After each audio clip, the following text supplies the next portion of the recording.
आपण बघतो south industry जी आहे ते एकमेकांना धरून असते. ते त्यांचं जे काय साहित्य असेल ते एवढं मोठं करून दाखवतात की पूर्ण जगापर्यंत ते पोहोचलं पाहिजे. असं कधी वाटतं का की मराठी इंडस्ट्री आपली जी आहे आता ती खूप चांगल्या पद्धतीने परत असं म्हणूया ट्रॅकवर येते, पण खूप लोकांच्या इगोमुळे किंवा अशा गोष्टींमुळे थोडं कुठेतरी हो आहे आणि ते सगळ्याच ठिकाणी असतात, पण सगळेच तसे नाहीयेत.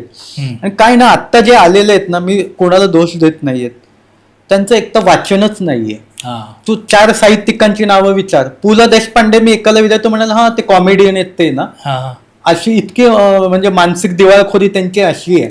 बरं हे आहेत मराठी कुटुंबातीलच, बरोबर. कॉन्व्हेंटमध्ये तुम्ही शिकला म्हणजे तुम्हाला मराठीचा काहीच गंध नाही असं आहे का? घरी मराठीच बोलता ना तुम्ही.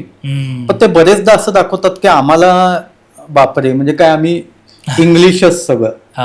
असंही नाही ना, तुमचं साहित्य कुठून आलेलं आहे, काय कथा, आजूबाजूला काय घडतंय, सामाजिक राजकीय परिस्थिती काय, ह्याचंही भान पाहिजे. तर तेही नाहीयेत. इव्हन बाहेरच्या फिल्म्स काय, आपण फक्त त्या डबक्यातच नव्हे, बाहेर वेगवेगळ्या फिल्म्स बघा तुम्ही, त्यांना सांगा फिल्म बघायला, किती जण बघतायत.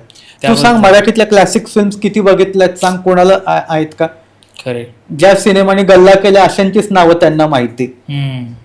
त्यामुळे प्रत्येक सुपरहिट फिल्म चांगली असतेच असं नाहीये ना, आणि प्रत्येक न चाललेली फिल्म वाईट असते असंही नाहीये. त्यामुळे त्या फिल्मही तुम्ही बघितल्या पाहिजेत, त्या नाहीच बघत सिनेमे.